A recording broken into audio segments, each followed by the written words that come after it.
Saygılarımı sunarım. Tekrar selamlar. Şimdi bu 21. yüzyıla girerken birçok büyük gelişmeler oldu. Biri, Amerika'nın küresel gücü zayıfladı. Küresel gücü, yani Amerika zayıfladığı anlamında değil. İkincisi, Batı merkezli bir dünya değişti ve çok merkezli bir dünya yaratılmaya başladı. Bununla birlikte Çin'in yükselişi bir gerçek oldu. Tabii Müslümanların da bir uyanışı, bu biraz sorunlu bir gelişme. Bunu da ayrı bir konularda anlatabiliriz. Evet, bu gelişmeyle birlikte yükselen Çin kendine bir stratejik plan oluşturdu. Bu planın adı Kudretli Devlet Olma Stratejisidir.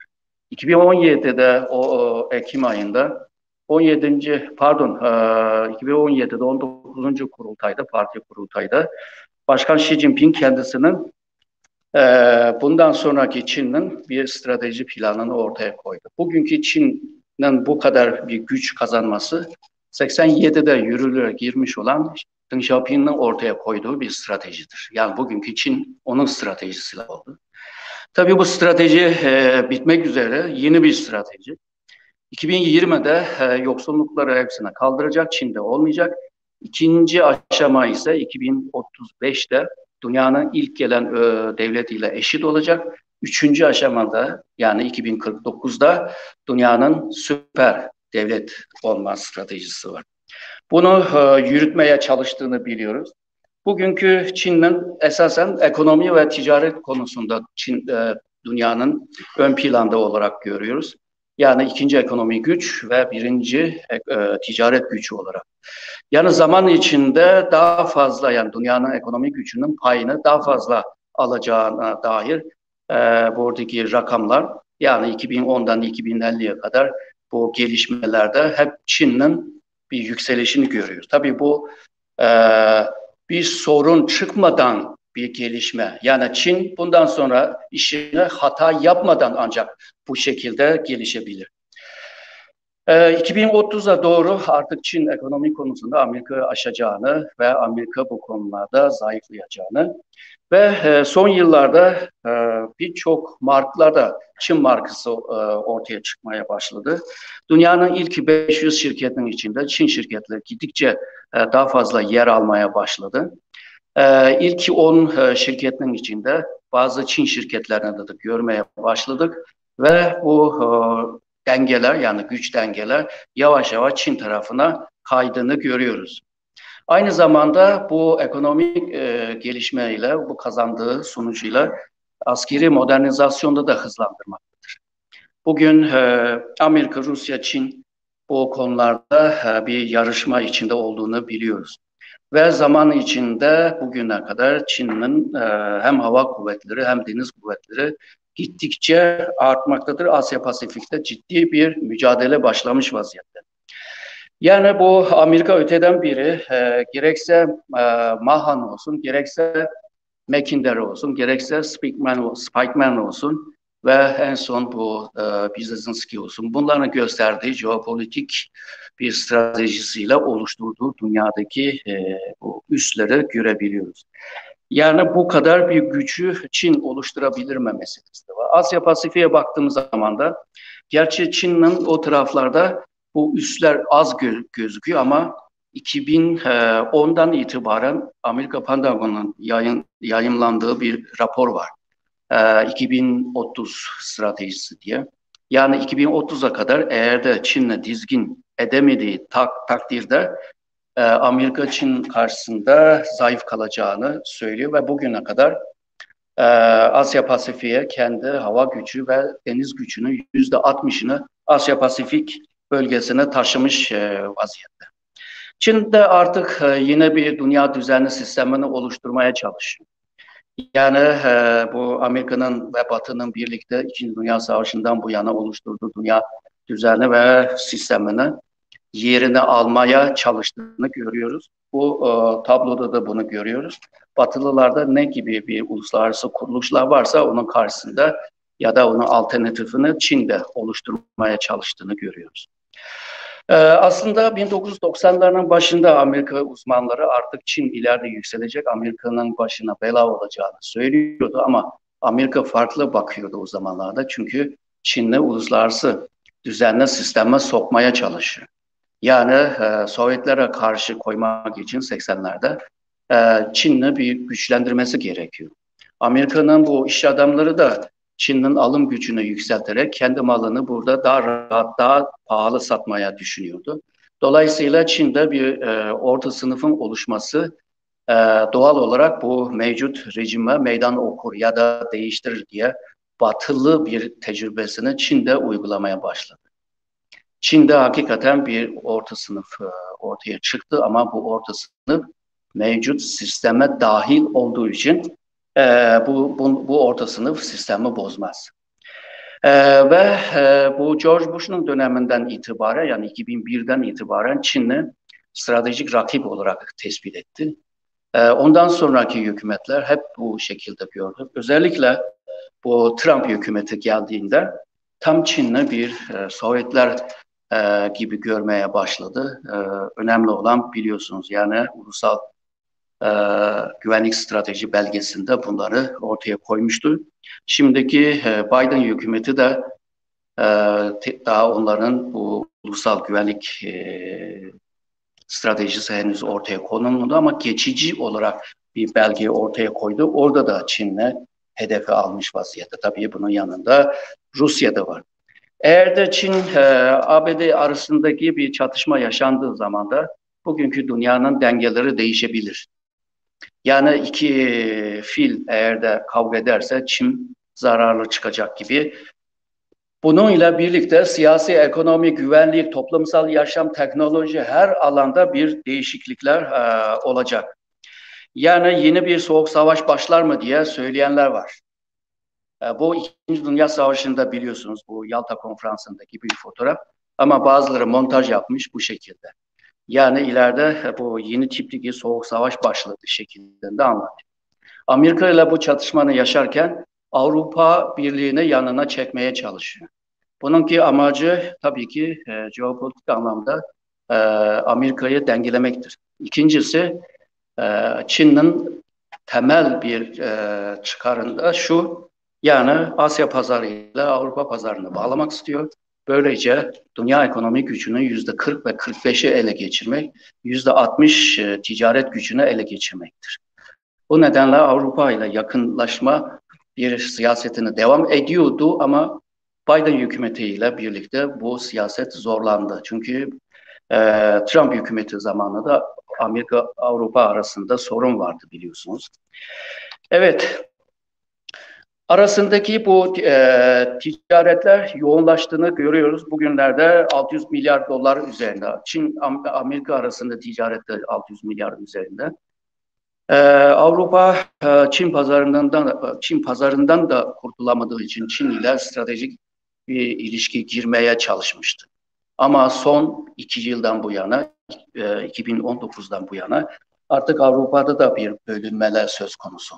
Orta ve Doğu Avrupalılar daha Çin'den yatırım beklediği için, teknoloji beklediği için Çin ile yakın ilişki kurmak. Batı Avrupa ise daha çok tamam biz de ticarette kazanırız ama bu bizimki Batı değerlerde de olması gerektiğini söylüyor.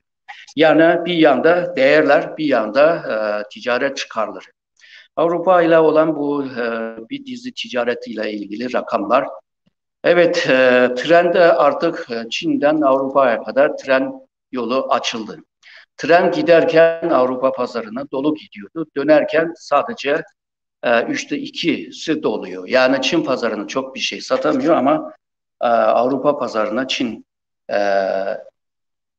kazanıyor diyelim. Yeni İpek Yolu bildiğimiz yani ben bunu Yeni İpek Yolu olarak adlandırıyorum. İlk tabiri de bu şekildeydi. Çin'in bir yol, bir kuşak ya da bir yol, bir bağ mı nedir? O Çin'in bir kavramı olduğu için bizim Türkçe'de pek anlaşılmıyor. Dolayısıyla yine İpek yolu dediğim zaman da daha kolay anlaşılıyor.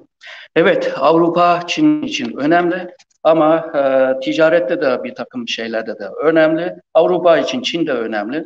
Böyle bir yakınlaşma ilişkiler devam ediyor ama problemler de devam ediyor. Yükselen Çin ne yapar? Daha önceki emperyalist ülkeler nasıl yaptıysa, ki o emperyalizm kelimesini ben olumsuz anlamda kullanmıyorum. Yani tırnak içinde kullanıyorum. Yani yükselen bir güç muhakkak yayılmak zorunda. Yayıldığın zaman da ancak güçlenir. Güçlendikçe yayılır. Fakat bunun bir sınırı var. Sınırını aştığı zaman da bu emperyalist güç çökecek. Bunu Paul Kennedy'nin eserinde bunu net anlatıyor. Artık Çin eski bir Çin değildir. 100 yıl öncesi ezilmiş olan bir Çin. Yani bir ejderhanı görüyorsunuz sol taraftaki. Sağ tarafta ejderha artık madalyonlarıyla ayakta artık. Evet, bu stratejisini demin dediğim bu üç aşamalı stratejisini gerçekleştirebilmek için ilk aşamadaki strateji ise Yeni İpek Yolu'dur. Yeni İpek Yolu projesi deminki o projenin hepsinin temelini oluşturur. Bu olursa Çin 2049'a kadar doğru giderken dünyanın süper devlet olur. Eğer de bu Yeni İpek Yolu projesi eğer de sette uğrarsa ya da bir sorun çıkarsa biraz zor gibi gözüküyor. O nedenle bunun birçok önemli var. Tabii eski İpek Yolu ile yeni İpek Yolu arasında bu fark var. Eski İpek Yolu sadece bizim bildiğimiz kervansarayla oluşan bir İpek Yolu. İpek Yolu'nda sadece İpek satmıyor. Bunu başlangıçta bunun tabirini 1877'de Richthofen'ın bir geolog, Alman geolog ortaya koymuştu. Koymanın İpek yolu olarak koymanın sebebi en çok İpek değerli olduğu için, satıldığı için koymuş. Tabii devamında Harman'ın da bir çalışmasıyla İpek yolunun ta Akdeniz'e kadar, Suriye'ye kadar geldiğini ifade etti. Tarihte İpek yolu diye bir tabir yok. Yani 19. yüzyıla kadar. Bugünkü yeni İpek yolu ise sadece demin dediğimiz karayoldan değil, demiryol, enerji yol, hava yolu ve internet yolu. Yani böyle bir kombine olan bir yoldur. Bu nedenle bizim bu yolu düşünürken bir nakliyeci bir zihniyet ile bu yine İpek yolunu düşünürsek yanılırız yani. Tabii Çin kendi mallarını dışarı satabilmek için, serbest ticaret alanlarını açabilmek için buna uyguladığını ve bir de yeniden Çin ulusunun yükselişi diye bir slogan var ve bu sloganın umumi adı da Çin rüyasıdır. Çin rüyasının gerçekleşmesinin sonucunda demin dediğimiz dünyada en büyük devlet, yani kendi tabiriyle kudretli devlet şeklinde. Evet, İpek yolu için de 3 aşamalı bir strateji planı var. Bunları geçiyorum. Evet, Çin bu yeni İpek yolu stratejisini planlarken hem denizden, havadan hem de karadan 3 alandaki jeopolitik nazarya yani teorileri düşünerek bir kombine yapmış. Yani eğer de Çin'in bu İpek yolu projesi gerçekleşirse bizim tanıdığımız bir dizi jeopolitik dengeler hepsi değişecek, yepyeni bir şey ortaya çıkacak. Amerika-Çin arasındaki bu yarışmalar bugüne kadar gittikçe şiddetleniyor. Bugün Asya-Pasifik bölgelerde artık askeri tatbikatlarla birlikte bölge ülkelerin ya Çin ya Amerika gibi seçmeye zorlanmaktadır. Bölgedeki güç dengeleri de son zaman dediğim yani bu Obama yönetimiyle birlikte Amerika da burada yer almaya çalıştığını demin biraz bahsettim. Ve bu bölgeye daha çok kuvvetli gücü bu bölgeye göndermeye çalışıyor. Askeri dışında tabii yine ekonomi anlamda da bu bölgede bir mekanizma oluşturarak Çin ile rekabete girmeye çalışıyor ama Çin bu bölgede ekonomi, ticari anlamda hala etkili olduğunu görüyoruz. Çin'in Deniz İpek yoluna dikkat ettiğin zaman da bütün bu yol boyunca denizin bu kıyıya takip eden bu yol boyunca bazı yerlerde askeri üs kurdu, bazı yerlerde bu gemiye yardım etmek için ya da gemiye bir takviye etmek için oluşturduğu bir üs olmasa da ona benzer bir kuruluşları hepsini yapmaya başladı. Yani Amerika artık demin dediğim bu Asya Pasifik değil, artık Hint Pasifik bir stratejisini ortaya koyuyor. Bunun içini doldurmaya çalışıyor. İşte bunlar ondan bir göstergesi. Evet, böyle bir Çin, Türkiye'ye yönelik nasıl bir strateji uygulanır? Tabii ki Çin'in her strateji uygulamadan önce tabii ki çıkarları bilmemiz lazım. Yani çıkara göre strateji planı oluşur, strateji planına göre politika oluşur. Şimdi Çin açısından Türkiye bir stratejik konumu vardır. Bunu söylemesem de hepimiz biliyoruz. Sadece Çin için değil, Rusya için, Amerika için de bu geçerli. Bu konumundan faydalanmak istiyor. Türkiye yeni İpek Yolu stratejisinin önemli bir noktasında. Çünkü Avrupa'ya, Asya'ya bağlamak istiyorsan demin dediğim pazarı, Türkiye sız olabilir. Yukarıdan, Kafkasya'dan, Rusya'dan bağlarsın ama daha çok masraf olur. O zaman İpek Yolu'nun inisiyatifini o öbürlerine Rusya'ya vermiş olacaksın. Ama Türkiye üzerinden geçerse hem maliyeti düşük olur hem zaman kazanır hem de İstanbul'dan, İzmir'den direkt Yunanistan'dan Avrupa. Bunları bu planla girmiş vaziyette. Tabii Türkiye'nin bir konumu şu, yani üç kıtaya daha yakın olan bir yerdir. Ve bu üç kıtada birçok devletler var. Yani Türkiye ile birlikte o diğer ülkelere yönelik bir işbirliği yapma meselesi var. Tabii yine bir önemli bir problem var. O da Uygur ya da Doğu Türkistan sorunudur. Çin araştırmacılar olsun, devlet adamları olsun, Doğu Türkistan bu bağımsız hareketinin ideoloji kaynağını Türkiye'den görmektedir. Yani Osmanlı'dan itibaren saymaya başlıyor ve Türkiye'de söylenen sözlerin hepsini delil olarak kullanmaktadır. Dolayısıyla Doğu Türkistan davasını halletmek için Türkiye'de bu ideolojisini halletmesi lazım. Dolayısıyla Türkiye'nin bu konuda yardım etmesini talep ediyor. Bu dört çıkarına göre tabii bu yeni bir İpek Yolu projesini Türkiye'ye teklif etmiş oldu. Türkiye'de de Orta Koridoru projesiyle karşıladı. Fakat Türkiye bu yeni İpek Yolu projesine karşı üç çeşit ihtimal var. Biri Çin ile birlikte işbirliği yapmak. İkincisi tek başına Batı İpek Yolu kısmını kontrol altına almak. Üç, bölge devletlerle bir Batı İpek Yolu birliğini oluşturarak inisiyatifi ele alma. Tabii bu Türkiye Çin'in yeni bir bu siyasetine veya bu İpek Yolu stratejisine karşı bazı olumlu tarafı da var, olumsuz tarafı da var. Olumlu tarafı bu uzun vadeli bir strateji dediğimiz şey uzun vadelidir. Uzun vadeli bir siyaset olduğu için ikili ilişkiler gelişecek. Fakat 2015'ten bu yana Türkiye'nin Çin ile yakınlaşma siyasetinin bugüne kadar çok da beklendiği gibi olmadı. Yani ikili ilişki belli bir düzeye gelmesi gerekiyordu. Tabii bunu ticaretten, ekonomiden söz edebiliriz. Çin'in Türkiye'ye bir yatırması lazım. Çünkü altyapını hazırladığı zaman İpek Yolu ancak daha rahat gidebilir. Şimdi bu Pakistan'a 50-60 milyar dolar yatırım yapıyor. İran'a 40 milyar dolar yatırıyor ama Türkiye'ye henüz öyle büyük miktarda yatırım gelmedi. Bunun büyük bir sorunu yani karşılıklı siyasal güvenin henüz tesis edilmemesidir. Birbirine olan bakışlara da birçok problemler var.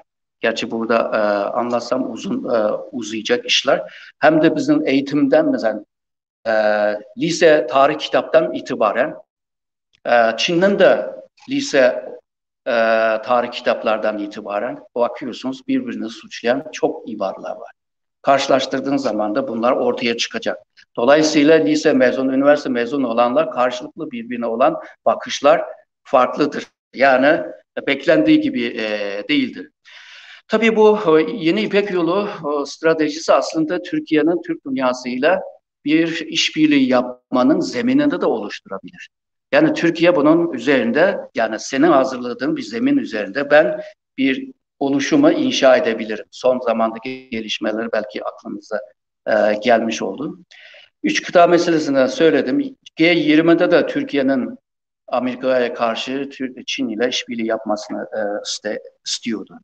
Şimdi Amerika-Çin arasında bir çatışma yaşanmaya başladı. Bu aşağı yukarı bir 20 seneye göze tutmamız lazım. Bu çatışmanın arasında biz tek taraflı mı olacağız yoksa çok taraflı mı olacağız? Yani Çin tarafı ya da Amerika tarafı mı olacağız? Bu çok önemli bir tercihtir. Yani Türkiye'nin coğrafya konumundan dolayı tek taraflı bir strateji Türkiye'ye çok kar getirmez. Dolayısıyla iki gücün mücadelesinin arasında nasıl bir menfaat sağlamasını düşünmesi gerekiyor. Benim düşüncem tabii. Birine zorla dikte etmiyorum. Çünkü Amerika-Çin çatışmasında yaratan bir durum var. Yani bölgesel gücü her iki taraf kendini çekmeye çalışır. Bu zaman Türkiye'nin değeri artacak bu çatışmada. Amerika-Rus çatışmasında da böyle bir durum yaratabilir. O zaman Türkiye böyle bir çatışmalardan nasıl karlı çıkmasını düşünmesi ve ciddi bir planları yapması gerekiyor diye de düşünüyorum. Yani bu Amerika-Çin çatışması, Amerika-Rus çatışmasının arasında sandviç gibi sıkışma durumundan uzak kalması gerekiyor. E, Ben 15 dakikanı aştım. Burada durdurayım. Hepinize teşekkür ederim. Sağ olun.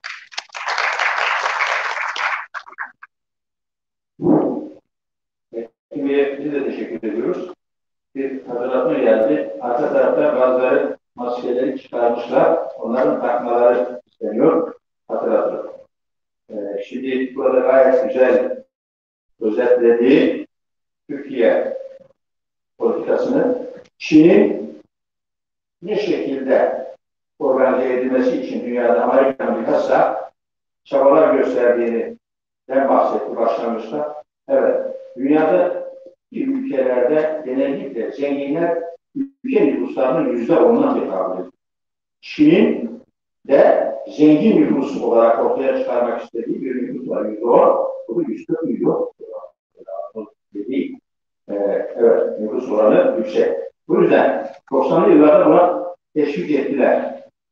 Fakat baktılar ki Çin öyle bir yükselişe geçti, %14'ü yükselmesi.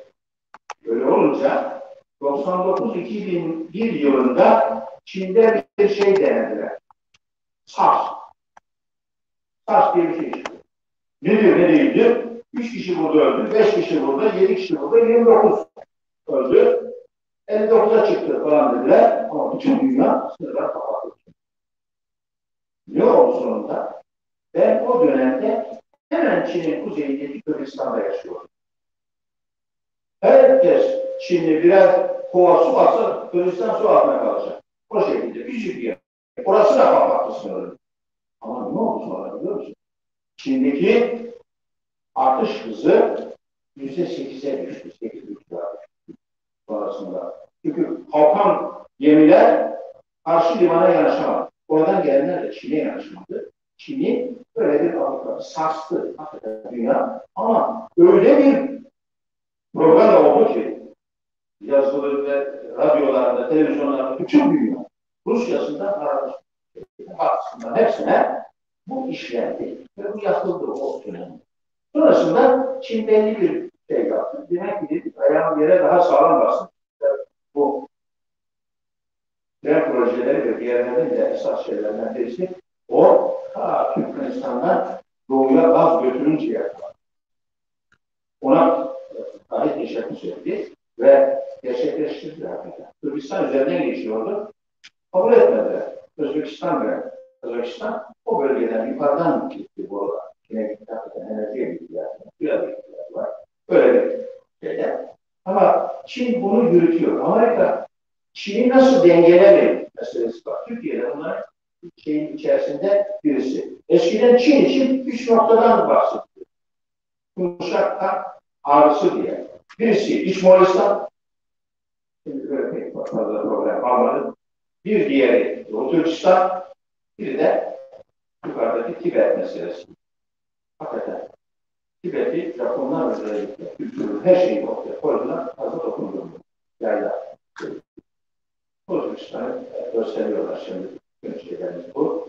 Ama Türkiye de çok fazla politikada gelişemedi, tam rayına oturamadı Erkin Bey. Bu doğru. Birçok sebebi var bunun. Belki bundan sonraki konuşmalarda buna cevap bulacağız. Fazla vaktimizden almak istemiyorum. Hemen ikinci konuşmacı olarak burada Doktor Aslan Yaman'a söz veriyorum. Ve Türkiye-Çin ticaret ilişkileri. Lütfen uzun olmasın. Başta geçtirdik.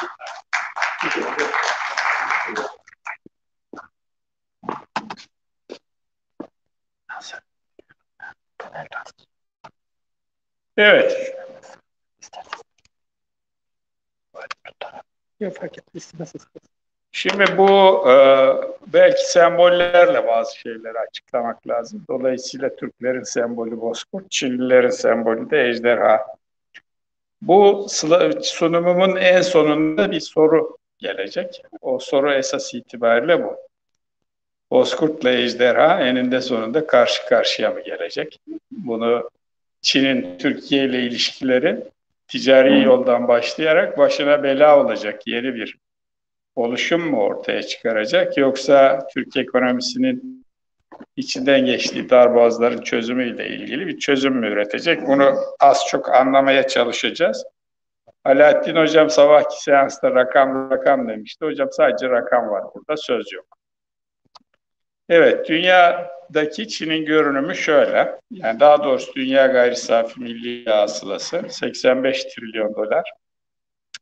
194 tane Birleşmiş Milletler'e üye ülke var. Bunun içerisinde 39 tane gelişmiş ülke. Dünya gayri safi milli hasılasının %51'ini, gelişmekte olan 33'ünü, affedersiniz 60'ını, diğeri de 39'unu teşkil ediyor. Dolayısıyla 39 ülke dünyanın %60'ı, geriye kalan 155 ülkede yaklaşık olarak dünyanın %40'ını oluşturuyor. Türkiye bütün bunların içerisinde payı dünyada 0,85 pay alarak kişi başına 8.500 dolarla 721 milyar dolarlık toplam gayri safi milli hasılaya sahip.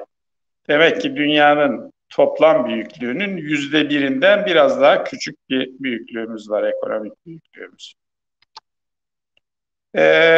Bu cari fiyatlarla dünyanın gayri safi milli hasılasına bakarsak Amerika Birleşik Devletleri 2020 yılında da 2021 yılında da önde görünüyor ama Çin'in çok hızlı bir şekilde cari fiyatlarla gayri safi milli hasılasını arttırdığını görüyoruz. En aşağıda 19. sırada Türkiye var.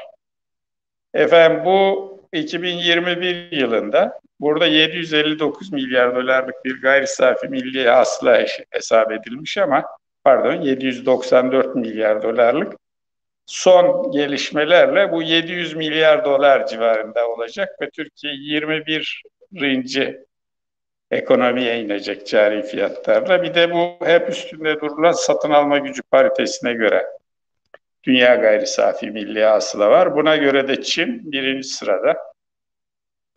2020'de ve 2021'de de gene birinci sırada olmaya devam edecek ve dünya gayri safi milli hasılasının da yaklaşık olarak %18'ini oluşturacak. Cumhurbaşkanının sık sık söylediği Türkiye dünyanın en büyük 10. ekonomisidir falan dediği hesaplar bu satın alma gücü paritesine göre, ama bu hesap son derece iktisatçılar bilir tartışmalı bir hesap olduğu için, ayrıca da biz sokaklardan ve ülke içerisindeki yoksul nüfus sayısına bakarak Türkiye'de 2,5 trilyon dolarlık bir gayri safi milli hasıla olduğunu görmüyoruz. Çünkü bu suya atılan taş gibi, eğer gayri safi milli hasılada bir büyüklük oluşursa o suya attığımız taştaki dalgaların yayılmasının da olduğu gibi, o örnek olduğu gibi gelir toplumun en uç tarafına kadar varır ve topyekün bir iktisadi refah görürüz. Halbuki biz onu görmüyoruz. Yani %20'lik dilimlerle açıklanan gayri safi milli hasılada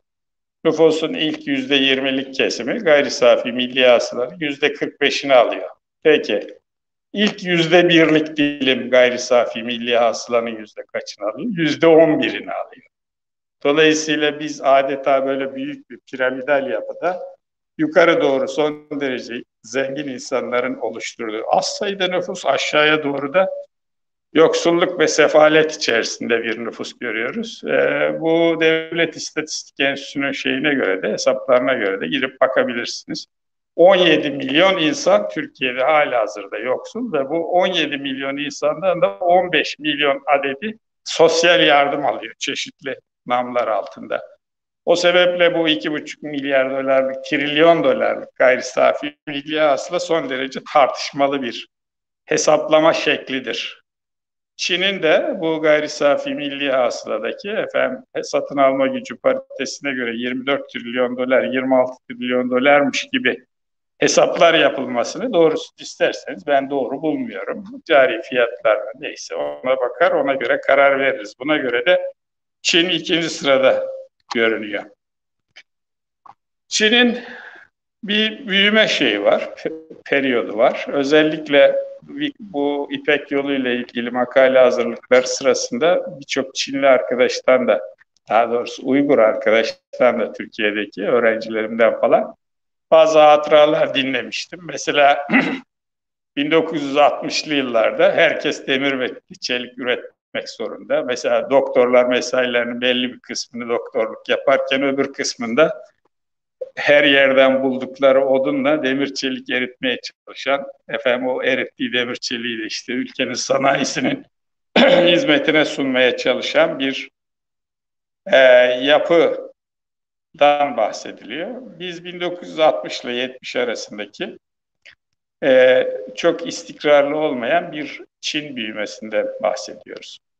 1983 yılında, o zaman Lütfi Kırdar henüz sergi sarayı değildi, spor ve sergi sarayıydı. Çin ihraç ürünleri sergisi olmuştu. Biz gitmiştik öğrenci olarak. O ihraç ürünleri sergisinde de birkaç top kumaş, birkaç tane de tekstil makinesi vardı. Pek de bir şey yoktu. Biz de o zaman vah vah ne kadar fakir millet, hiçbir şey yok, sanayi yok falan diye korusunu isterseniz Çin'e üzülmüştük o tarihte. Ama bir büyüme potansiyeli olduğu ve onun nereden kaynaklandığını biraz sonra aktarmaya çalışacağım. Asıl şey Çin'deki büyüme 1978'deki Deng Xiaoping'in efsanevi açıklamasıyla başlıyor. Kedi siyah ya da beyaz olabilir. Bunun bir önemi yok. Önemli olan fare yakalamasıdır diye açıkladı ve adım adım önce tarımsal işletmelerden başlayarak, peşinden küçük işletmelerden başlayarak bir özelleştirme furyası başlamış. Daha doğrusu özelleştirme furyası değil de özel mülk edinme ya da ürettiğini satarak gelir elde etme furyası. Ve o furyanın sonunda büyük büyüme oranlarına yaptılar. Çinliler ulaştılar. 1980-90 yılı arası 10 yıl kesintisiz olarak bunların bu gösterdiğimiz figürlerin ortalaması %8 falana denk gelir.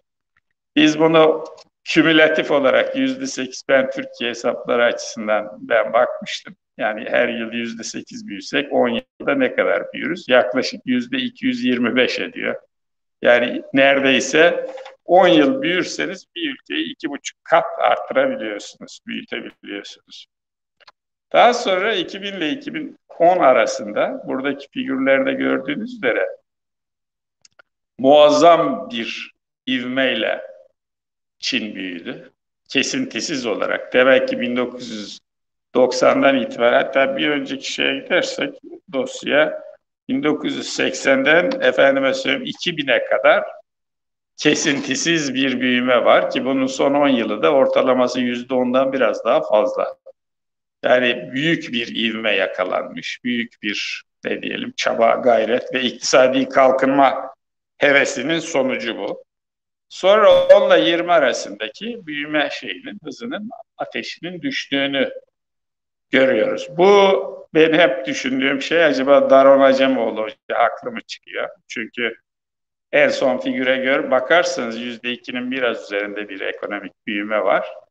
Çünkü bu da Çin'in doğudan batıya ve güneyden kuzeye kalkınma modeli dediğimiz aşağı Kanton bölgesinden iç bölgelere doğru uzanan ve ülkeyi dalga dalga doğudan batıya doğru büyütmeye hevesleyen büyüme hızının artık yavaş yavaş sonuna geldiğimizi gösteriyor gibi geliyor bana. Bu 2021 yılındaki büyüme oranları eğer gene %2'ler, 3'ler civarında devam ederse ve ondan sonraki yıl artık gidilecek mesafe kalmadı, deniz bitti anlamına geliyor. Evet, şimdi asıl Çin'i büyüten işte bu figür. Efendime söyleyeyim, tasarruf oranları. Gördüğünüz üzere %50, sürekli olarak %50 civarında tasarruf ediliyor. Şimdi Çin'in gayri safi milli hasılasının 14 trilyon olduğunu kabul edersek yaklaşık olarak 14 trilyon dolar içerisinde, tasarruf içerisinde neredeyse 8 trilyon civarında, 7 trilyon civarında senede tasarruf yapıyorlar. Ne kadar büyük bir sanayiye aktarılacak kaynak ortaya çıkıyor. Bu da Çin'in geleneksel kanaatkar, Çin insanının geleneksel kanaatkarlığının bir neticesi. Şimdi özellikle kalkınmakta olan ülkeler açısından tüm iktisatçıların üzerinde hemfikir olacağı bir şey var. Tasarruf oranlarının yüksek olması gerektiği. Bu oranların ülkemiz için ne kadar fecaat durumda olduğunu 2000 yılında %28 iken 2017 yılında %8'e düştüğünü ve biz yatırım yapabilmek için sürekli yurt dışından tasarruf ithal etmek zorunda olduğumuzu lütfen dikkate almış olalım. Gayri safi milli hasıla hangi şeylerden oluşuyor? Geleneksel olarak geleneksel toplumlarda tarım önemlidir. Gelişmiş toplumlarda hizmetler önemlidir. Buradaki Çin'in %40'lar mertebesinde sanayiden oluştuğunu dikkate alırsak oldukça iyi bir figür bu. Tarımın payı giderek azalmakla birlikte %10'dan daha aşağıda. Bunun da asla %7'den 8'den aşağı düşmesine izin vermiyorlar. Aksi takdirde gıda olarak tümüyle dışa bağlı hale geleceksiniz. O sebeple tarım belli ölçüde koruyor ama daha da önemlisi sanayi %40'lar düzeyinde gayri safi milli hasıla bileşenini oluşturarak önemli bir sektör olduğunu halen gösteriyor. Bizdeki bu oranları da ben size vermek isterim. Türkiye'deki tarımın gayri safi milli hasıladaki payı %8. Sanayinin payı, böyle bir tahminde bulunan var mı? Veya buna bir şey söyleyecek. Türkiye'deki sanayinin payı %24'tü 2000 yılında. 2016 yılında %16'ya geriledi. Sonra şu anda %18-19'lar mertebesinde. Hizmetler sektörü buna paralel olarak %60'a yakın. Şu anda %58.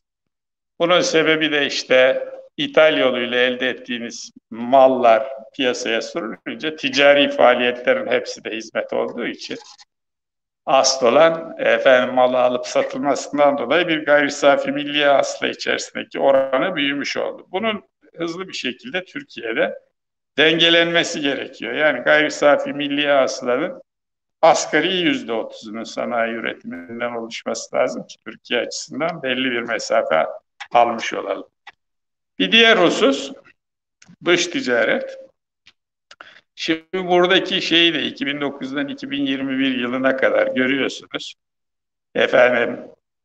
Dış ticaret dengesi sürekli olarak pozitif. Yani her sene ihracat ithalattan daha yüksek. En son 537 milyar dolar ki bu 537 milyar dolar bizim dış ticaret haddimizin yani ihracat artı ithalatın bir buçuk katı, 2 katı değil de. Dolayısıyla bu asıl Çin'i yapan, ayakta tutan yani kuyruğunu dik tuturan şey 2 tanedir. Birincisi tasarruf oranlarının yüksekliği. Bu finansal olarak herhangi bir dışa bağımlılığın önüne geçiyor.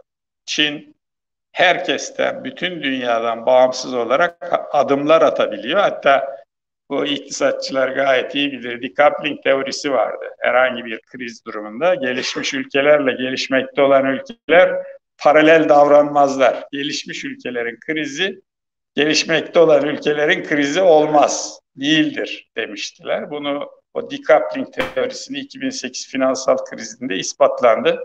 Bunun en önemli nedeni, yani bütün dünya ile paralel hareket etmemesinin en önemli nedeni tasarruf oranlarının son derece yüksek olması.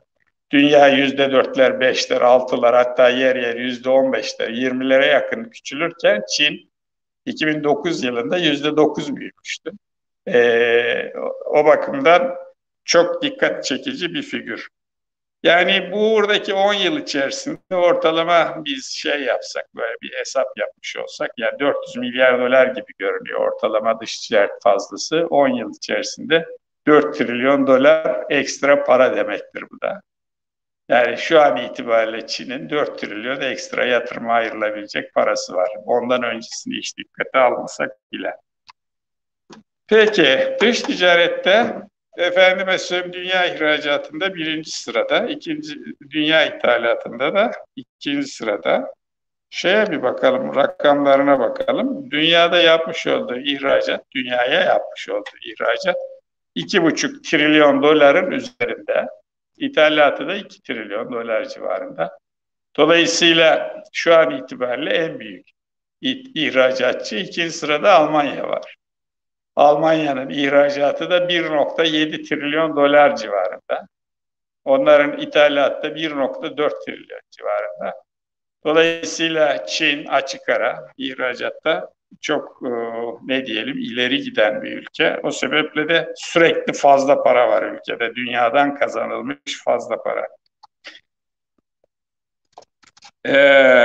En çok ihraç ettiği ürünler elektrikli makine ve cihazlar, mekanik makineler, mekanik aletler, mobilyalar, aydınlatma cihazları, plastik ve plastikten mamul eşyalar, motorlu kara taşıtları ve aksamları, elektrikli makine ve cihazlar, mineral yakıtlar, yağlar, mekanik cihazlar ve aletler geliyor.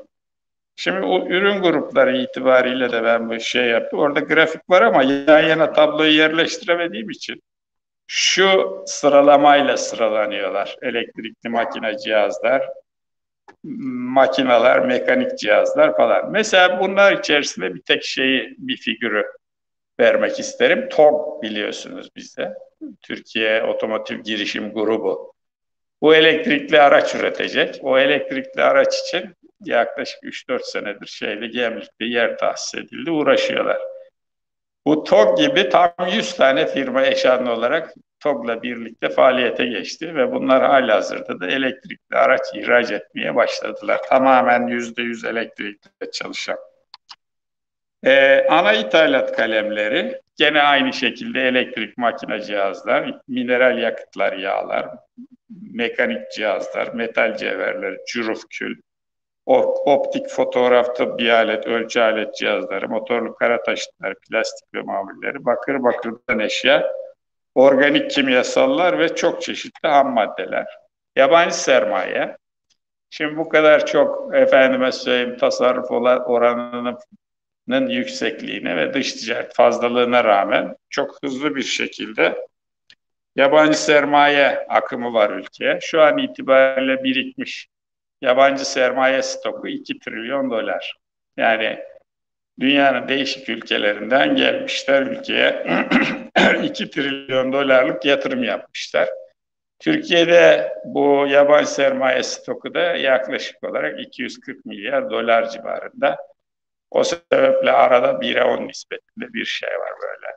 Mütenasip olmayan fark var. Bir diğer fark da şu, efendim yabancı sermaye Çin'e giderken hisse satın alması şeklinde değil ki bizim ülkemizde en çok rastlanan yol.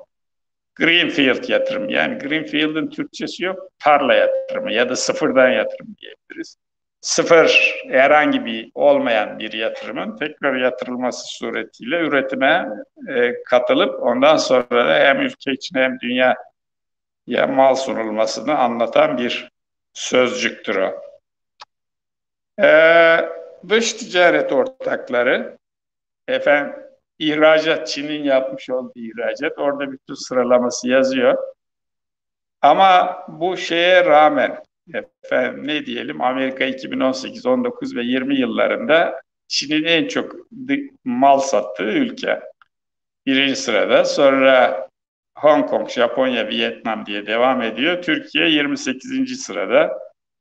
2018 yılında 17,8 milyar dolar, 2019'da 17,3, 2020 yılında da 20,3 milyar dolar ve Çin'in toplam ihracatı içerisindeki payı 0,8, yani %1'den daha az.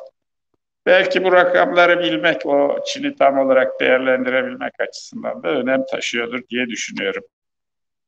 Çin'in en çok ithalat yaptığı ülkeler, efendim, Tayvan birinci sırada geliyor. Bunun nedeni tamamen teknoloji transferidir. Asıl iş Tayvan'da teknoloji üretilir, makineler yapılır, ondan sonra anakaraya gönderilir. Dolayısıyla o anakarada ya taklit edilir ya geliştirilir. Ayrıca Çin'de anakarada yapılan yatırımların da büyük bir kısmı Tayvanlılara aittir. Çünkü Tayvan 2. Dünya Savaşı'ndan sonra parantez içinde özgür dünya içerisinde yer aldığı için onun gelişmişlik şeyini, nemasını şu an itibariyle görüyor. Ben Çin'e herhalde 150 defa gitmişimdir. O şeyde Tayvan'la ilgili olarak yapılan uçuşlar sürekli olarak bir tartışma konusudur. Bu iç hatlardan mı uçar, dış hatlardan mı uçar diye. Hakeza Hong Kong ve Macao'da, yani o Kanton bölgesi dediğimiz güneydeki yerlere uçuş da iç hatlardan uluslararası uçuşmuş gibi kabul edilir. Halihazırda da öyledir. Evet, ithalat kısmına geldiğimiz zaman Türkiye'nin Çin'in Türkiye'ye sattığı malların 20 milyar dolar civarında olduğunu, hatta biraz fazla olduğunu görmüştük. 2020 yılı sonu itibariyle 3,7 milyar Çin'in Türkiye'ye satın aldığı mallar. Yaklaşık 450 bin tane de Türkiye'ye turist geldi geçen sene. Bunların 1000 dolar üzerinden şeyini düşünsek, harcama yaptığını varsaysak, ki o da makuldür. 4,5 milyar dolar da turizm gelirleri Çin'den elde ettiğimizi kabul edersek 8,2 milyar dolarlık bir şey Çin geliri. Bunun karşılığında da 22 milyar dolarlık bir Çin gideri var.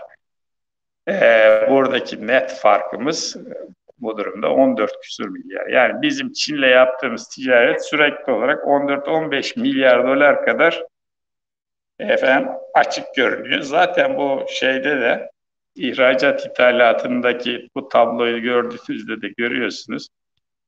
Kırmızılar Çin'in bize sattığı, maviler de bizim Çin'e sattığımız grafikteki.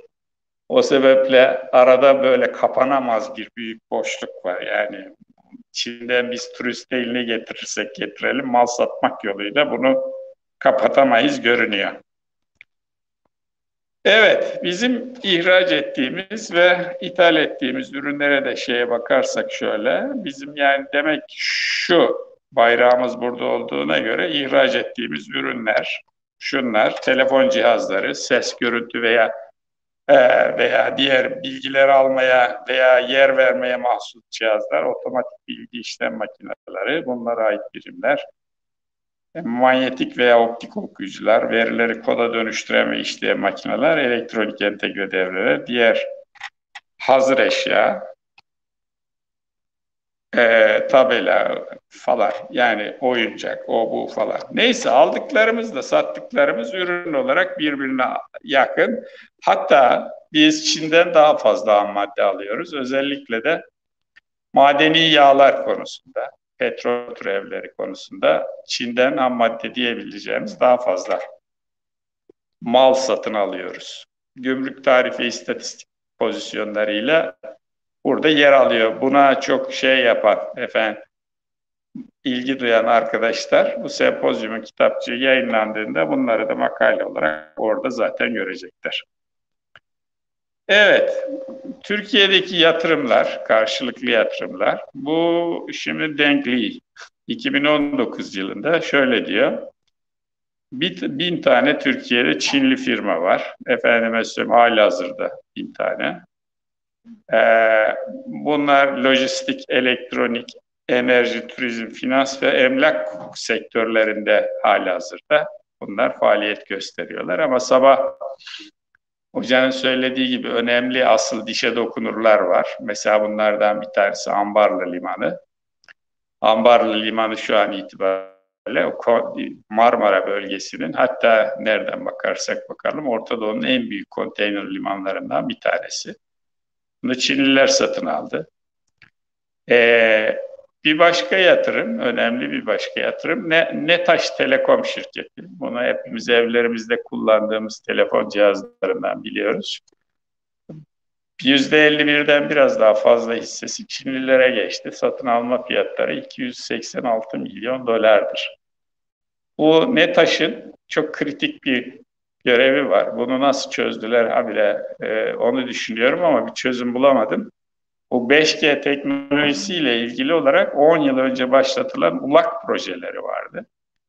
Yani cep telefonlarının yer istasyonları, yer iletişim hatlarıyla Türkiye Milli Savunma Bakanlığı'nın güvenlik yazılımlarını bunlar yazıyordular. Bu çalışıyordu. Çünkü o şirketin ortaklarından bir tanesi de Türk Silahlı Kuvvetleri'ni Güçlendirme Vakfı'ydı, öyle verilmişti.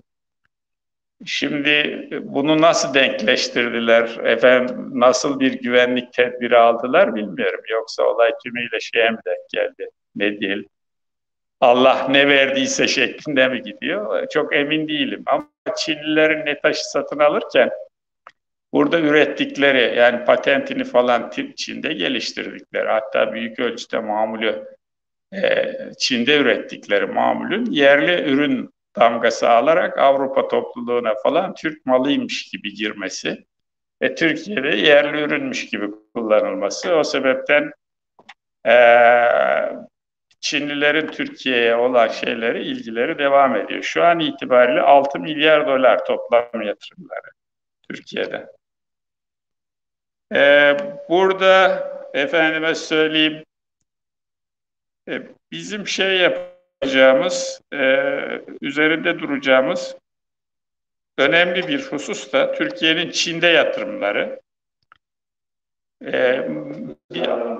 Efendim? Tamam, hemen bağlıyorum. Bankacılık alanında ICBC'yi biliyorsunuz zaten. 3,6 milyar dolar. Ayrıca 1 milyar dolar da Merkez Bankası ile swap işlemi yaptılar. Türklerin Çin'de 3 tane belirgin yatırımı var. Burger King China, efendim bu Türk Ata İnşaat'ın bir yan kolu olarak devam ediyor. Bu Mehmet Kambur'un ben de Çinliyim diye ortaya çıktığı Mado dondurmaları ve Godiva, Ülker'in Godivası. Peki, asıl problem bu. Yani bunun sorununun İngilizcesinde bir soru var ama anlıyoruz. Ben olduğu gibi yayınlandığı yerden aldım.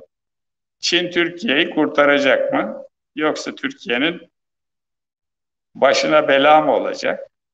Yoksa bizim yaşadığımız finansal, teknolojik falan sıkıntılar biz denize düştük de ejderhaya mı sarılıyoruz diye bir soruyu akla getiriyor.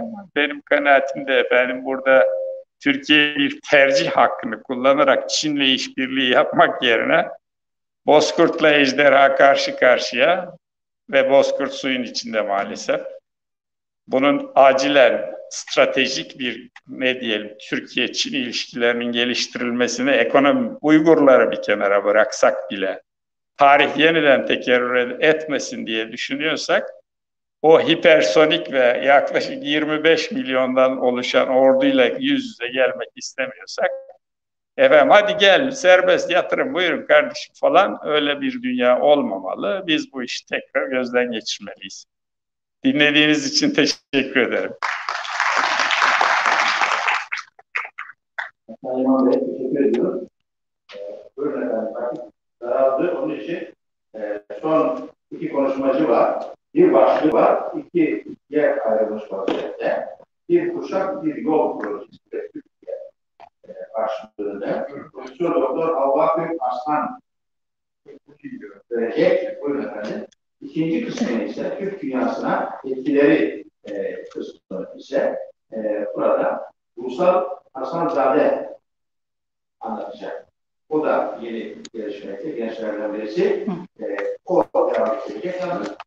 Burada çok kısa, çok kısa olacak. Hatta hiç başlamadan bitirsem bile diye düşünüyordum yerimde. Çünkü hocam o kadar güzel bir soruyla bitirdi ki oradan devam etsek sanki çok daha faydalı olacak. Yani ejderhayla bozkurtu karşılaştırdı. Bütün bunlar da Alaaddin Hoca'nın çok memnun olmanız lazım hocam. Hocalarımız hem Erkin Hoca hem Arslan Hoca rakamlarla çok ihtiyacımız olan noktalara değindiler. Buradan böyle tam dişe dokunur şeyler yapsak çok güzel olur diye düşünmüştüm ama sonradan dedim ki biraz çünkü benim sunumum Bir Kuşak Bir Yol projesi nedir diye onunla ilgili çok kısaca konuşacağım. Sonra Vüsal'e vereceğim sözü. Erkin Hoca benim söyleyeceğimin çoğunu söylemiş oldu. Sonra dedim benim söyleyeceğimin çoğunu söylemiş oldu. Acaba hiçbir şey söylemesem mi diye kendi kendime düşünüyorum. Öbür taraftan da baktım. Ferhat Hoca ile konuşmalarımız aklıma geldi. Türkiye'de Çin hiç tanınmıyor. O yüzden bazı şeyleri tekrar etmiş olsak bile gerçekten faydalı diye düşündüm. 2 yıl önce 2 sene Amerika'da kaldım bir akademik çalışma için Washington DC'de. Adamlar sabah akşam nereye gidersek işte CSIS gibi, OSIS gibi büyük strateji kurumlarında her hafta Çin'le ilgili uzun uzun tartışmalar yapıyorlar ve o kadar yani çok ağır şeyler oluyordu, tartışmalar oluyordu. Ve ben işte bundan 4 sene önce diye düşünün. Türkiye'de hiç Çin'in konuşulmadığını hatırladım. O kadar çok Çinli var, Çinli öğrenciler var. Sonra Çinliler çok önemli pozisyonlarda ve bizim Çin'i hiç tanımadığımızı düşündüm. O yüzden Ferhat Hoca'ya diyordum ki yani bir araştırma projesi yapsak Türkiye'deki elitlerin özellikle Çin algısı nedir diye. Çünkü bizim Çin'le olan şeyimiz son zamanlarda özellikle bu koronadan sonra işte Çinli yatırımlar, ne bileyim Kanal İstanbul gibi bir de çok televizyon programlarında da çok tartışılıyor. Yani çok sınırlı isimlerin konuştuğu bir konu ama Doğu Türkistan Uygur meselesinin ötesine geçmiyor. Halbuki bizim yani Çin'le olan şeyimize, tarihi bağlarımıza baktığımız zaman gerçekten çok iyi tanımamız gerekir diye düşünüyordum. Şimdi benim sunumuma geçtiğimde nasıl geçeceğim oraya? Çok hızlı geçeceğim. Bu arada Vüsal'i konuşturmak istedim. Bu bir ortak sunum çünkü. Vüsal yüksek lisans öğrencim benim. Kendisi de Azerbaycanlı. Türk dünyasını benden çok daha iyi tanıdığı için. Bir de benim uzmanlık alanım Çin değil, Rusya. Yani merak ediyorum ama daha çok Rusya. Evet, tamam. Bu değil benimki. Yok bu değil. Bu Vüsal'inki.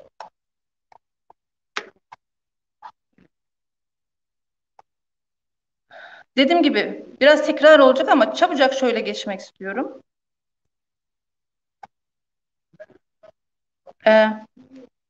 Nasıl devam ediyorum? Şuradan, tamam, okey.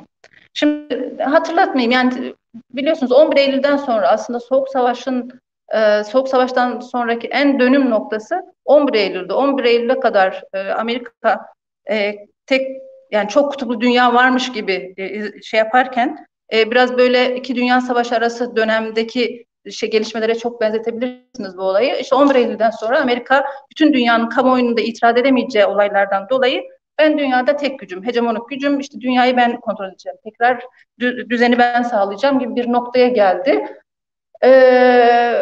Bush'u hatırlıyorsunuz o dönemden. Dediğim gibi çabuk geçmek istiyorum. Ama Putin bu yeni dünya düzeninde yani nasıl tepki vereceğini bilemedi. Neyse, çabuk dediğim gibi geçiyorum. Şimdi en son mevcut duruma baktığımız zaman dünyanın bu noktasında yani dünya nüfusunun %60'ı burada yaşıyor. Şu gördüğümüz noktada dünya nüfusunun %60, yarısından fazlası burada yaşıyor. O yüzden hep diyoruz ya hani önümüzdeki dönemde ekonomi şeye kayacak diye. Ben tam buradan göremiyorum. Şuradan göreyim ben. Bunların hepsini geçmek istiyorum çünkü Arslan Hoca çok anlattı. Yani Çin'in yükselmesi tek tek çok güzel şeylerle anlattı.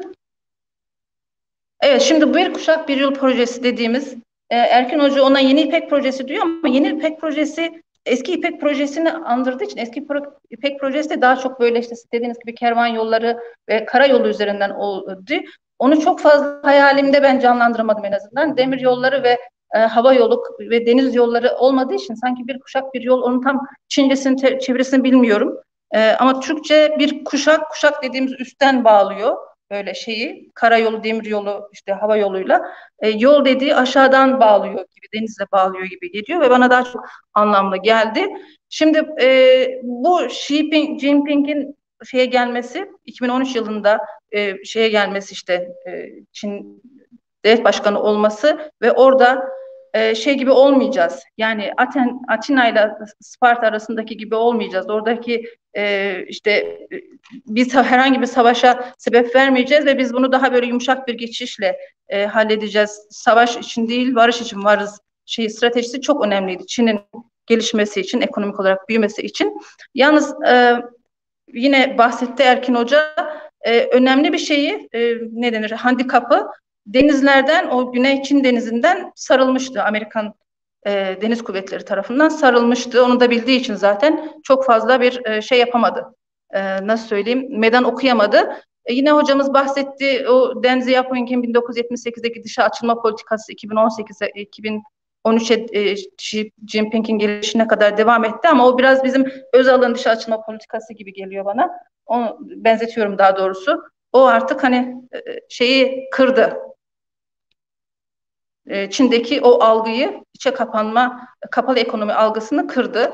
Buraları çabuk geçiyorum. Evet, şu şey çok önemli. Yani bu harita çok önemli. Çok detaylı çünkü. Çin'in kafasındaki ve 2013 yılında Kazakistan'da ilan ettiği bir kuşak bir yol projesi. Neyse, işte adı neyse çok önemli değil ama çok detaylı. Türkiye'yi de içine alan, gördüğünüz gibi hani bizim mesela çok detaylı tartışmamız gereken şey, Kanal İstanbul'un bununla ilgisi nedir? Çünkü tartışmayı açtığınız zaman bir taraf bunun işte çevreye olan etkileri, İstanbul'u büyüteceğinden bahsediyor. Öbür tarafta aman sakın ağzınızı açmayın, bu devlet politikasıdır diyor. Ya bir dakika, devlet politikası ama neresi devlet politikası? Niye tartışmıyoruz? Gerçekten Türkiye'nin çıkarına mı? Ve bu bütün bir Çin'in dünya projeleriyle ilgili mi, değil mi, ne kadar ilgili, bunu tartışmamız gerekir ve gördüğünüz gibi kalbi neredeyse şeyden geçiyor.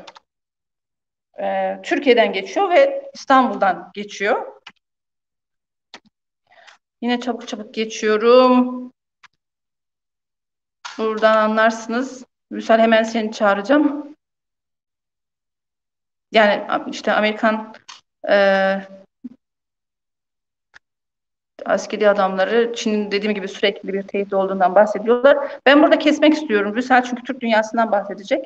Türkiye'yi hocamız bahsettiği için Türk dünyasının etkilerinden bahsedecek. Sorular olursa memnuniyetle cevaplarız. Nasıl kapatıyoruz? Hı?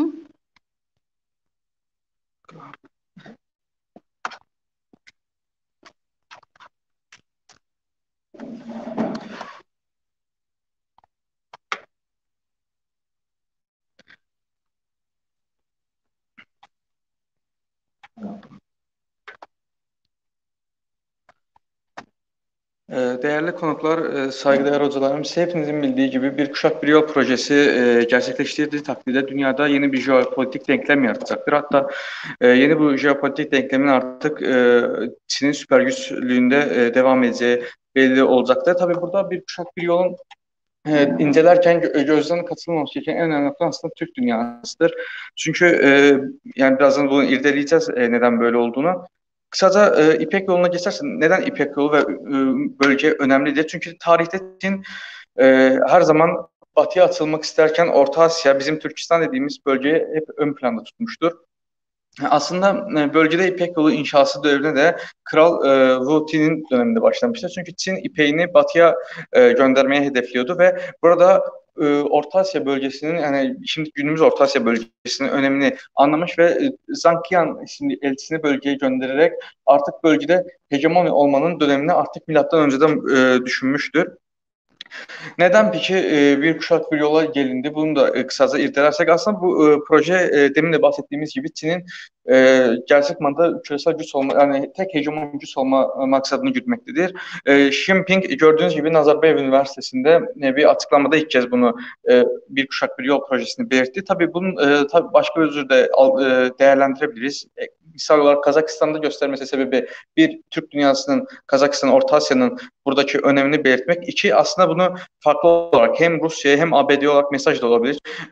Bizim Türkistan dediğimiz, Rusların Orta Asya dediği bölge Rus geopolitiğinde arka bahçe, önemli güvenlik meseleleri algılanır. Ek olarak ABD'de ise bildiğiniz gibi bir Brzezinski bir satranç tahtası eserinde Orta Asya'nın, Amerika'nın Avrasya hegemon olmasının önemli olarak bölge olarak ifade ettiği bölgedir ki 2001 yılından itibaren ABD'nin Afganistan'a yerleşmesi de aslında hem Orta Asya'ya, oradan Çin'e, Rusya'ya müdahalesini kolaylaştırmak için geldiğinde değerlendirebiliriz. Ek olarak neden bir kuşak bir yol projesi ortaya çıktı? Çünkü Çin üretim fazlalığına, üretim kapasitesini artırdı. Ek olarak 2010 yılından sonra satın alma paritesine göre dünyada birinci oldu. ABD'ye de geçti. Jinping, Çin tarihini ismini altın harflerle yazdırmak için de bu projeye hedefliyor ki parti içerisinde Jinping'e de muhalefet var aslında bu konuyla ilgili. Ek olarak Çin tarihte nasıl İpek yolunda güç dengelerine hakim olduysa günümüzde de bu yola hakim olarak hegemon olmayı hedefliyor. Bir kuşak bir yol projesini belirttiği için burada çok üzerine durmak istemiyorum. Dediğim gibi demin 6 karayolu, bir deniz yolu var. Bunun 3 tanesi Türk dünyası üzerinden gidiyor. Çin'in Sincan Uygur dediği bizim Doğu Türkistan diye tanıdığımız Doğu Türkistan, Kazakistan, Rusya, Beyaz Rusya üzerinden Avrupa'ya. Ek olarak ikinci yol Doğu Türkistan, Kazakistan, Azerbaycan, Gürcistan, Türkiye, Balkanlar üzerinden Avrupa ki en önemlisi bu belirtiyor. Orta koridor diye belirleniyor literatürde. Üç olarak Doğu Türkistan'dan başlayıp Batı Türkistan'daki Türk Cumhuriyetleri ve yahut da Pakistan üzerinden İran'a, oradan da Orta Doğu'ya bağlanan bir hat. Kısa coğrafya üzerinde yersek, yani Doğu Türkistan uzman konuklarımızı belirttiği için çok üzerine durmak istemiyorum. Doğu Türkistan burada aslında Çin'in başlamış istasyondur desek yanılmayız. Çünkü Kaşgar'dan başlayacak hemen hemen bütün projeler. İster Gwadar Limanı olsun, ister birazdan bahsedeceğimiz Özbekistan, Kırgızistan üzerine demiryolu olsun. Burada Kaşgar'dan başlıyor. Yani aynı zamanda Doğu Türkistan bölgesi Çin'in Batı Türkistan'daki Türk devletleriyle ilişkisinde önemli rol oynuyor ve onların gözüne bir güvenlik tehdidi olarak belirleniyor Türk dünyasının yakınlaşması. Burada Batı Türkistan, yani Orta Asya diye bilinen bölge.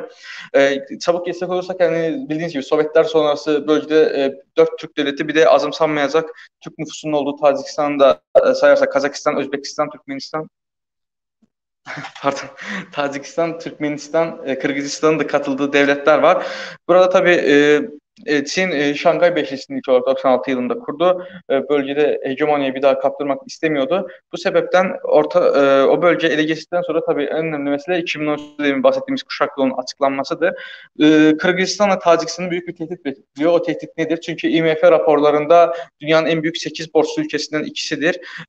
Çünkü diğer Batı Türkistan'daki Türk devletlerinden farklı olarak zengin enerji kaynaklarına sahip değillerdi. Mesela Kazakistan ve Türkmenistan bu kozunu özellikle Çin'e karşı iyi kullanabiliyor.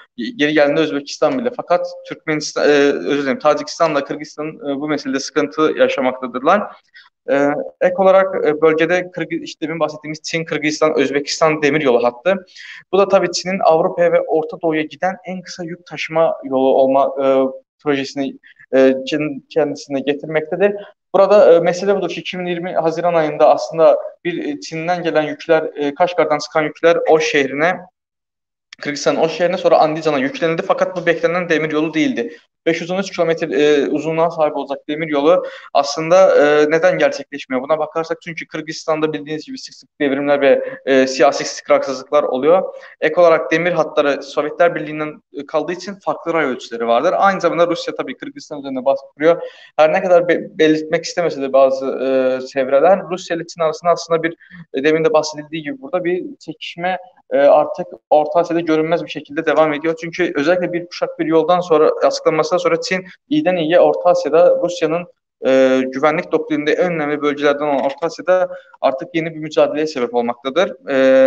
Tabii şimdi Azerbaycan'ın konusuna gelirsek, Azerbaycan burada farklı bir etkende. Özellikle son Karabağ zaferinden sonra Zengezur koridorunun açılması Çin için yeni bir koridor da, yani Zengezur, işte Azerbaycan'la ona Nakhçıvan arasındaki o sarı bölgelerinde bir koridorun açılması, orta hat koridoru, Bakü'den gelecek hattın Türkiye'ye farklı yollara gitmesine de sebep olabilir. Şu an günümüzde 2017 yılında, özellikle 31 Ekim 2017 tarihinde Bakü, Tiflis, Kars demiryolunun açılmasıyla orta koridor tamamlanmıştır desek tam doğru olur. Azerbaycan Tabii Asya Altyapı Yatırım Bankası'na da ilk destek duran devletlerden biridir. 245 milyon dolar bağışlamıştır.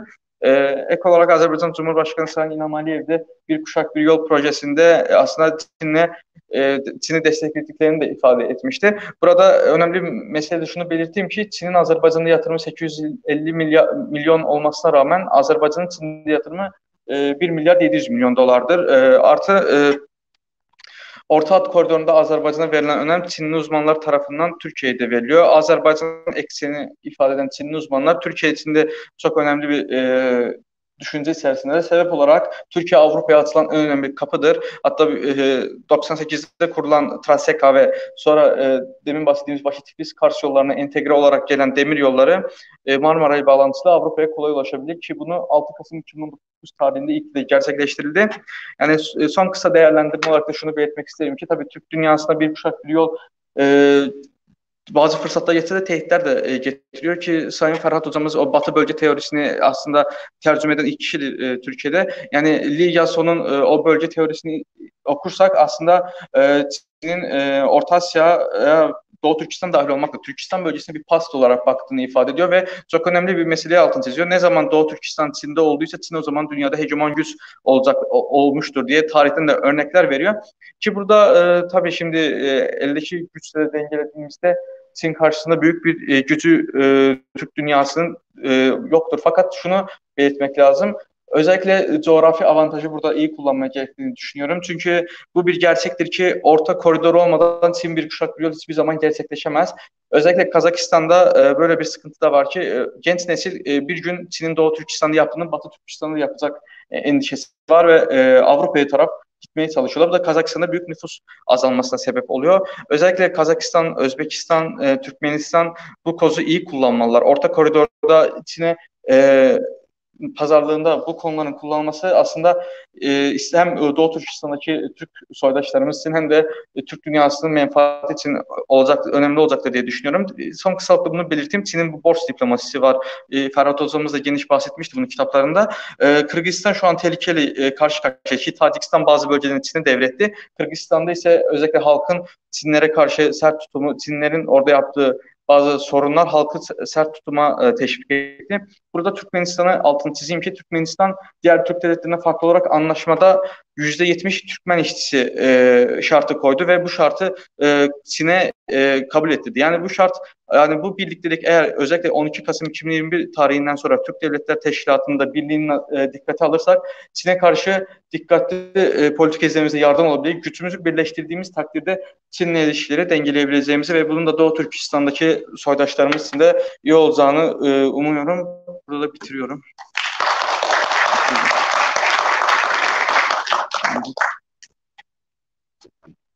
Teşekkür ediyoruz. Her üç bildiri de çok tekrardan hazırlanmış. Basıldığı zaman, yayınlandığı zaman mutlaka iyi faydalanabileceğiz. Demek ki bütün her şey kullanışa veya kullanmaya bağlı. Bu birazcık da şuna benziyor. Yani yol projeleri olsun, diğerleri olsun. Eğer biz dahil olup daha erken davranıp çok dikkatli yürümezsek aleyhimize de olabilir, elimize de olabilir. Bıçağı versek. Verirsiniz bir kanunlarına ekmek keser. Verirsiniz bir katil adam öldürür, verirsiniz cerraha, o da iyileştirir. Aynen o gibi çok dikkatli olması lazım. Hele Çin gibi bir devin ejderhanın karşısında 5 düşünüp bir adım atmak lazım. Yani bunu da burada belirtmek istiyorum. Sorusu olan var mı? Bir saniye. Uzun süreceğini biliyorum. Onun için önce bilgilere sorayım sana. Buyurun.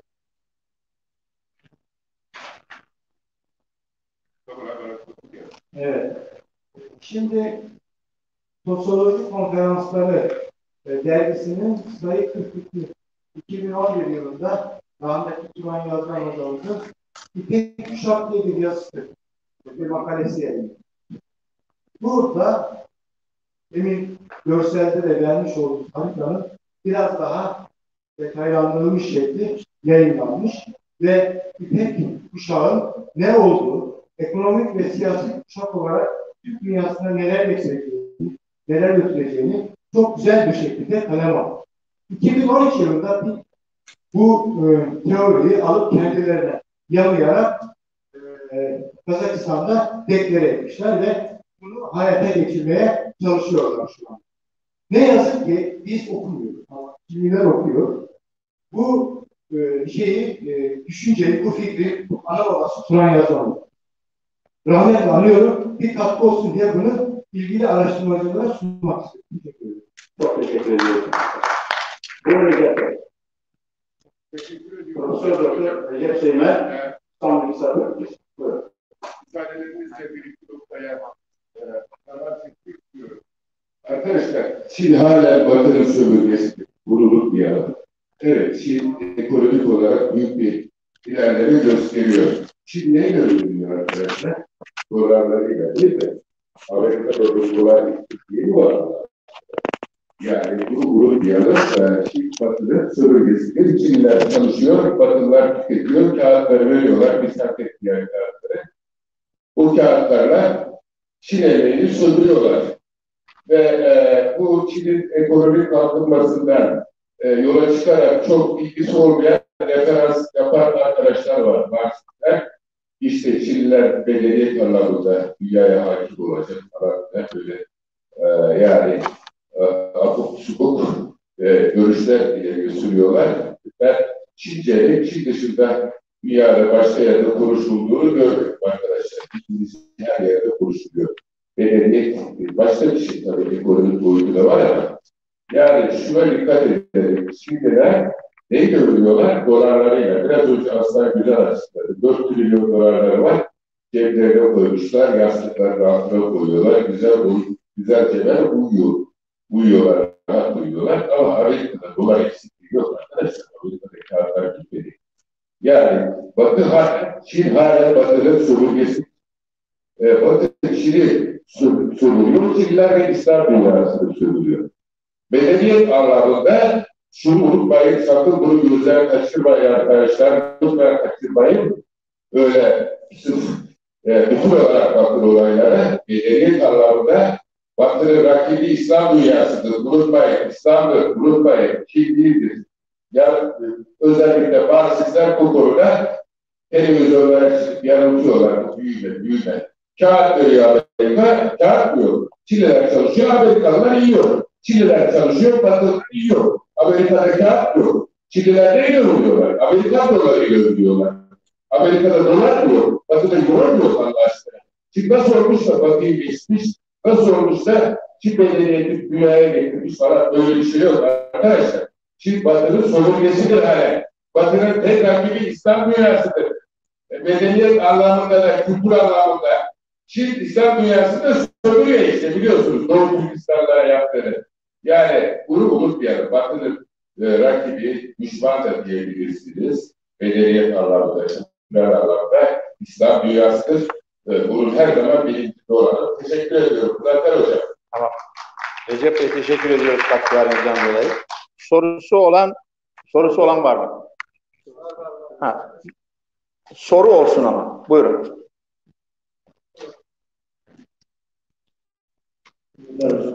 O Arsalan Hocam Çin'in büyümesi konusunda bayağı bir detaylı bir şeyler hazırlamış da onun da sadece iki şey aklıma takıldı da Çin'in büyümesinde Arsalan Hocam'ın dediği gibi tasarruf var, her şey var, sanayi var ama orada 10 milyondan fazla uygulu yıllarca 40 yıldan beri çalıştırıyor, maaş vermiyor.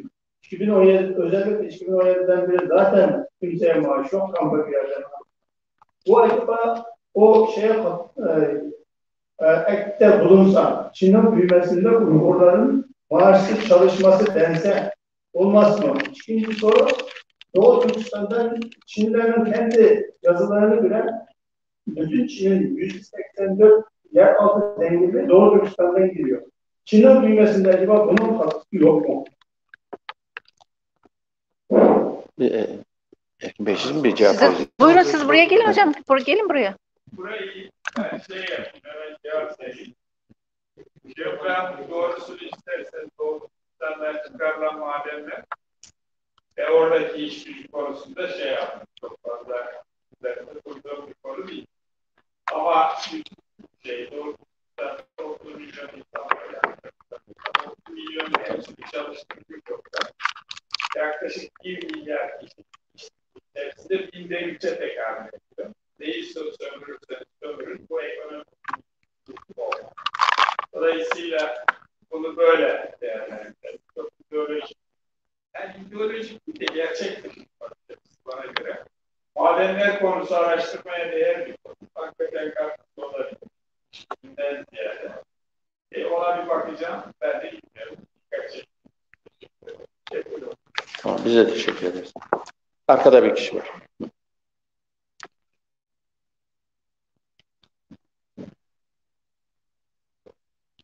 Önce kendinizi tanıtır mısınız?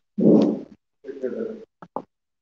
Arkadaşlarımız Amerika'nın en büyük rakibi Sinop. Bakın İslam dünyası. Ben şimdi soru sormak cevap için soruyorum. Çin'in 2035 programından bahsedildi. İsminiz neydi affedersiniz? İsminiz? İsminiz neydi? İsmim Cengiz Yalçılar Mühendis. Tamam. 2035 programından bahsedildi. 2050 programından bahsedildi. Soru. İslam dünyası ne program var? Birisi doğru dürüst anlatsın da ben bir şey anlatayım.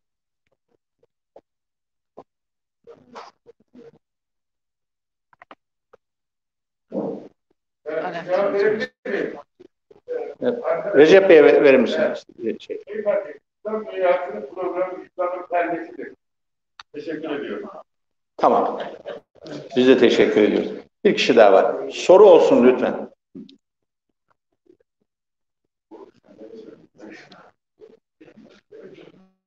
Soruyu tamamen cevaplamıyorum. Toplantılarda İslam nerede diye soruluyor. Hem de bana bir İslam devletinin adını söyleyin derim. Onu dışarıda beraber çay içerken konuşursunuz. Bu toplantının çerçevesi dışındadır. Onu söylüyorum. Haklısınız. Ama dışarıda görüşülebilir. Buluşun dışarıda. Diğerleri de faydalanır hiç olmaz. Başka. Zaten zaman da doldu. Bir saniye bakıyorum. Arkadaşlar çok pedagojik bilgi. Bak dedim, şurada bir şey düzeltelim. Sekan Uşak yolunun telaffusundan 15 yıl önce hazırlandı. Tabii 98. Marmaray 97'de hazırlandı. Yani biz Seka'yı, Marmaray'ı, bak biz Kars'ı entegre ediyoruz. Sanki orada bir şey var da biz oraya entegre ediyoruz. Yani şöyle izniniz açıklayabilir miyim? Doğrusu.